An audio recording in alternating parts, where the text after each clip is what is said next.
Thank you for joining us for this special edition of KPBS News. I'm Amitha Sharma. In this newscast, we will showcase our local reporting on the COVID-19 pandemic in San Diego. First, some of the key developments in recent days. San Diego County has seen more than 41,000 cases and more than 700 deaths since the pandemic began. Imperial County has had more than 11,000 cases and 300 deaths. Schools have been a trouble spot this week.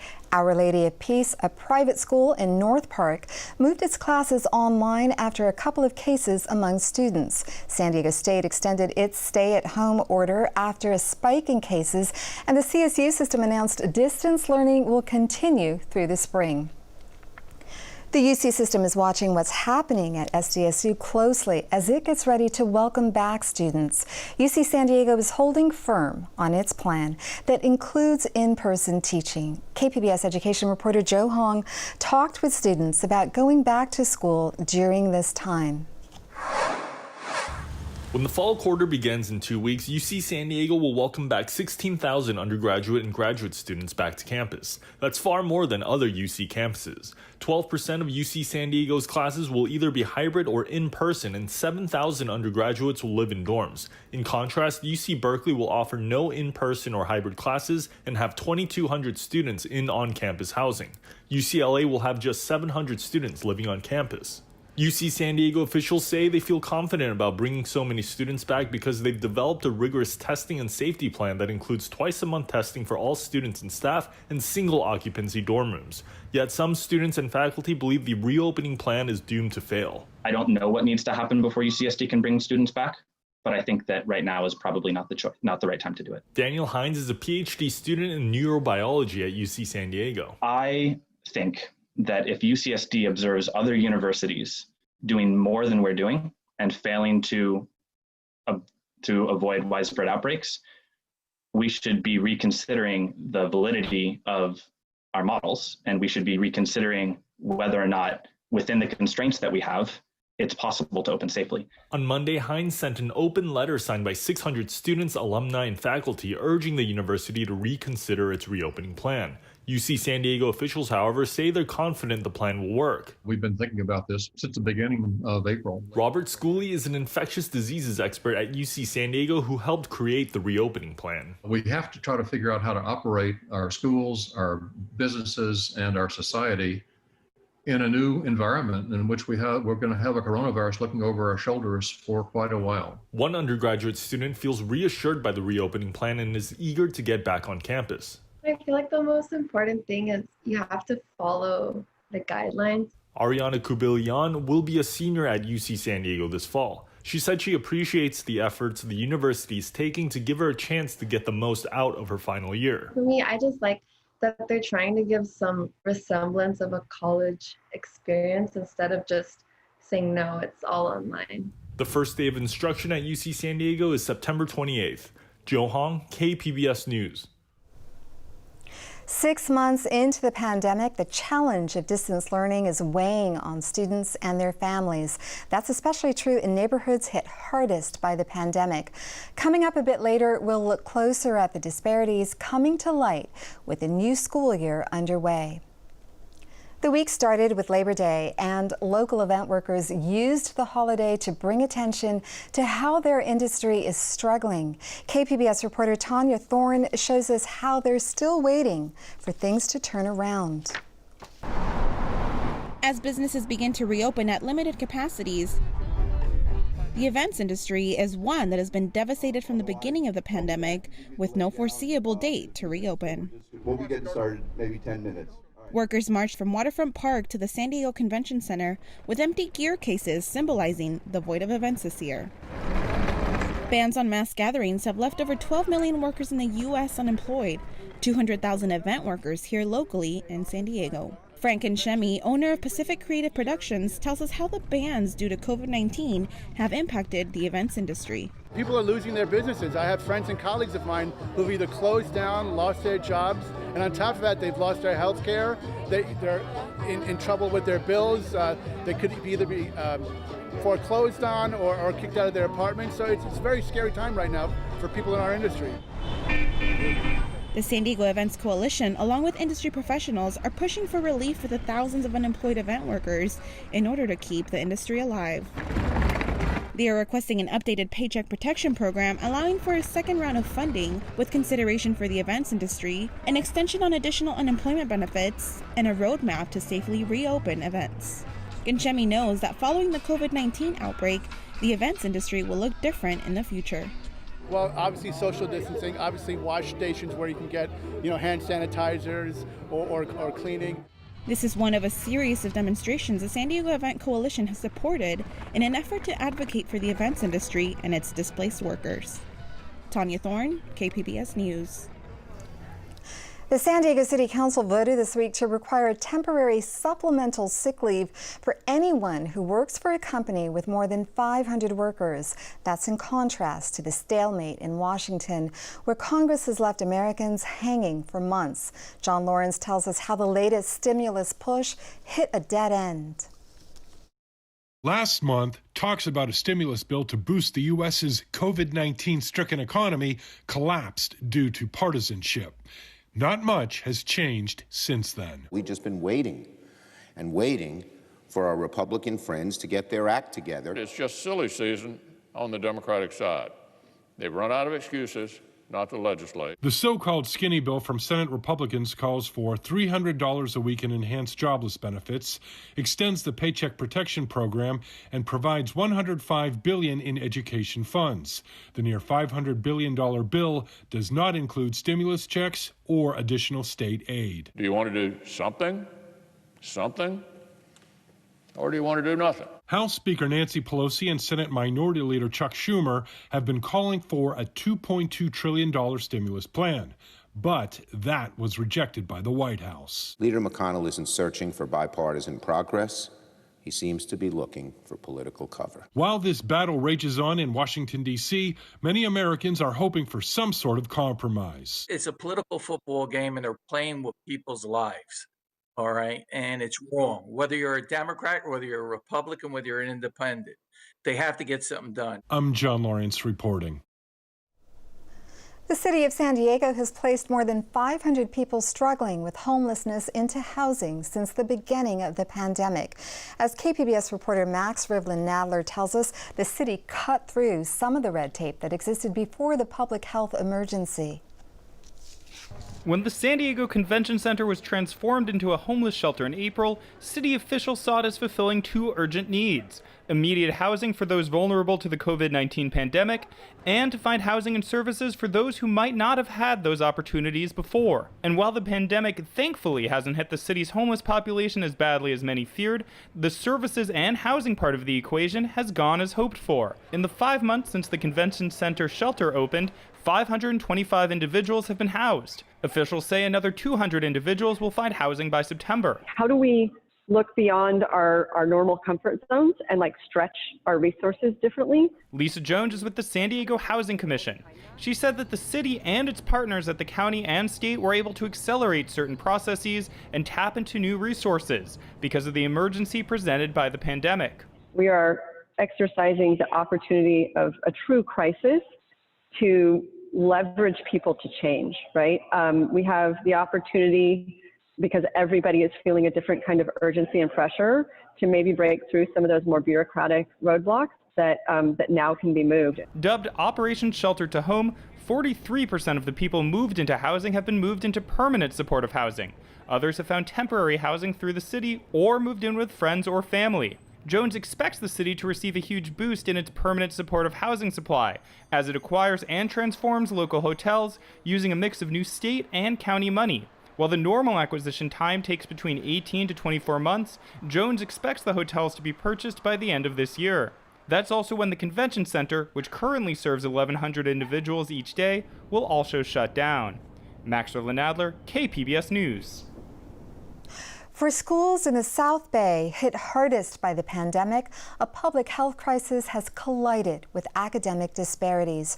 Joe Hong reports on how students most in need of in-person learning could be the last to return to the classroom. Natalie LaRosa is a teacher at Smythe Elementary in San Ysidro. She's currently juggling raising 2 children while being a full-time teacher and the president of the San Ysidro School District's Teachers Union. It's very stressful. Distance learning has been a struggle for La Rosa. She said she's always struggled with technology, and she said she spends nearly as much time preparing lessons as she does teaching. Although her life would be much easier if she and her kids could go back to the classroom, she says it's not worth the safety risk of going back to school while COVID-19 case numbers are still high in San Ysidro. Some of my students' parents have told me they've had it. I know a lot of people tell me that somebody close to them died from it, even people in their 40s that were healthy, people that in their 60s. So people are starting to know more people. And once you know somebody that passed away from it, then it's more real to you. As of Thursday, the zip code where she teaches has had over 4,800 cases of COVID. That's more than 10 times the number of cases in parts of coastal North County. Other zip codes in South County also have had thousands of cases. But while a return to school would be more dangerous for families in these zip codes compared to elsewhere in the county, their children are the most likely to need in-person instruction. They're more likely to be English learners and come from low-income families. Districts in southern parts of the county also serve a disproportionate number of students experiencing homelessness. I think everyone recognizes that there are certain zip codes where people reside where the disease is far more prevalent. Howard Terrace is a professor of pediatrics at UC San Diego and the consulting pediatrician for San Diego Unified School District. San Diego Unified, with more than 125,000 students, is the county's largest district and spans zip codes with both some of the highest and lowest case numbers. But Terrace said the disparities in case numbers by zip code might not show the full picture. Many of the people that live in those zip codes may go to schools outside of those zip codes. So the importance of the zip code begins to become a little bit more muddled when it comes to how schools need to respond. But the public health disparities colliding with pre-existing academic disparities shows an ongoing crisis, says Angelica Honko. She's an attorney focusing on educational equity at the civil rights law firm Public Advocates. Long before this pandemic, we already knew that the zip code you lived in dictated often the quality of the education that you received. So while every child was guaranteed a right to attend a public school, the quality of the education that every kid was getting wasn't the same, even before COVID-19 arrived. Consider Scripps Elementary in the northern part of the city. It's in a zip code with among the lowest COVID case numbers in the county, and just 15% of its students qualify for free or reduced price meals. Compare that to Porter Elementary in southeast San Diego, which is in a zip code with among the highest infection rates, and 95% of its students are eligible for free or reduced price meals. Terrace says there is a possible scenario where Porter has to shut down due to high case numbers while Scripps stays open. I think those conversations do come up, and it is a big worry for everybody. Schools will hopefully not be the place where the disease is going to be transmitted, or it'll be hopefully a rare event where it's transmitted. Chula Vista Elementary is another district with learning disparities and a disproportionately high number of COVID cases. Educators there tried over the summer to mitigate the disparities by offering a 2-week virtual summer school session to vulnerable student groups. Matthew Tessier is an assistant superintendent in the district. We were able to engage the community and actually have cohorts of children working with teachers in a virtual setting to help mitigate that loss and accelerate the learning, actually. Experts like Honko say that the state needs to better support districts like those in the southern parts of San Diego County to battle both the public health and educational inequities. Closing the digital divide by providing devices and Wi-Fi to all students is just one example. A crisis doesn't have to be our fate. What I do want to say is that this pandemic gives us an opportunity to actually upgrade our educational system to meet 21st century needs. Joe Hong, KPBS News. The other big story this week was the wildfire that burned near Alpine, just a small part of a record-breaking wildfire season for California. These emergencies, stacked on top of the pandemic, make having a personal disaster plan even more timely. KPBS reporter Jacob Ayer has more on a new program for at-risk communities. National Preparedness Month is recognized each September to promote family and community disaster planning now and throughout the year.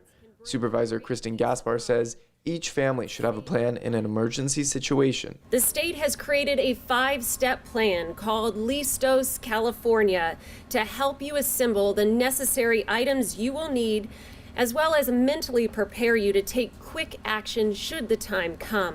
Fire season is no longer just a season in California. It is year-round. Flames are currently ravaging every region of our state, including San Diego County. Currently, there are 25 major fires burning in California, with one of those being here in San Diego. Over 2.2 million acres have burned, 3,000 structures have been destroyed, and most sadly is 8 people have lost their lives. Experts remind people to review their emergency plans in light of the COVID-19 public health orders, as more family members may be home during the times they previously would have been at work or school. Through Listos California, San Diego County received $20 million in state grants to help get emergency information to at-risk communities. I am encouraging our working class communities like mine in National City and South County to get ready and make a plan for that unexpected emergency or disaster. There are a number of preventative measures San Diegans can take to help keep their families, pets, homes, and businesses safe. For more information on the 5 steps to prepare for emergency situations, go to listoscalifornia.org. Jacob Ayer, KPBS News. The COVID-19 pandemic is putting a lot of pressure on places you might not imagine. Places like tide pools. KPBS environment reporter Eric Anderson says the shoreline habitats run the risk of being overrun. Corey Puccini stands just behind Dyke Rock, north of Scripps Pier. He's pointing out the area's tide pools. If you look around, you'll see a lot of these small fish and invertebrate species that move in and out with the tides. Puccini is the California Conservation Manager for the environmental group Wild Coast. He worries about the small pocket habitats scattered along the San Diego coast because they're getting a lot of attention from visitors. Visitation necessarily isn't a bad thing, but over loving these areas and too many people coming to tide pools and taking critters and removing things, poking and prodding, is not a sustainable way to engage with our tide pools. Puccini says more people are visiting the fragile habitats because they're looking for safe activities during the pandemic, and he urges them to visit with their eyes. He says it wouldn't take very long to strip away the tide pool's living organisms. It would take a long time to recover. They would eventually, if left alone, repopulate, but it's going to take a long time on the decade scale. Puccini says tide pools can be found at Swami's in Encinitas, Point Loma, and Carlsbad, among other places. He wants people to enjoy nearshore habitat. Puccini just doesn't want to see them loved to death. Eric Anderson, KPBS News. UK-based biotech company AstraZeneca has paused its clinical trials for a COVID-19 vaccine after one participant developed neurological symptoms. KPBS science and technology reporter Shalina Chatlani spoke with a San Diego infectious disease expert about what the pause means. Phase 3 clinical trials are an opportunity for vaccine developers to see if there are any specific health concerns for patients. In this case, one patient in the AstraZeneca trial had an unexplained illness. Now a review board is investigating whether the illness is connected to the vaccine, says Dave Smith, infectious disease doctor at UC San Diego. This trial, they have this thing called a Data Safety Monitoring Board, a DSMB, and it's a group of researchers, statisticians, scientists, physicians who get to see the data unblinded. And what the team is reviewing is a case of myelitis in one of the patients, a condition usually associated with polio. So it causes this basically a destruction, or it kills a piece of the spinal cord where people could actually become paralyzed. Smith says it's unclear whether the vaccine caused it or whether the patient already had the condition. He says he's confident that the company will do its due diligence as it ensures safety for trial participants. Still, President Donald Trump has said he wants companies to fast-track a vaccine for before Election Day in November. I never thought we were going to get a vaccine by November 1st. And I thought that, I hoped, and it looks like my hope is borne fruit, that these trials are conducted in a very safe way. So we still have these safeguards, this data safety monitoring board that says, hey, we're going to look at it very closely. And if we see any safety signals, we're stopping it. We're stopping it and taking a deep dive. Smith says the pause really just means the developer's doing exactly what it should be, checking for safety and efficacy. In the meantime, Smith says it's really important for scientists to develop antivirals and other coronavirus treatments, as a vaccine won't be a catch-all solution to the pandemic. Shalina Chatlani, KPBS News. A reminder, you can find that story and more at kpbs.org. We recently redesigned our Tracking COVID-19 page to make it easier to find the latest numbers, headlines, and our in-depth reports on the pandemic. To get there, just click the Tracking COVID-19 link on our homepage. You can also find past episodes of Evening Edition on the KPBS YouTube page. Entertainment has been forced to adapt during the pandemic, and that includes America's most popular sports league. The NFL is back with more than a few changes. On Thursday night, the season kicked off in Kansas City with a game between the Chiefs and the Houston Texans. Kansas City is one of the few cities that will allow fans to attend games in limited capacity. But most stadiums will be empty, including the brand new SoFi Stadium for the Rams and Chargers in LA. If you watch this weekend's games, you'll also see plenty of masks and other measures to reduce the spread of COVID-19. After months of silence, San Diego's movie theaters are reopening. We have a double feature from KPBS arts reporter Beth Accomando. In a moment, a look at what the city's film office is doing to reboot local productions. But first, a look inside a movie theater in East County and how it's trying to lure cinephiles out of quarantine.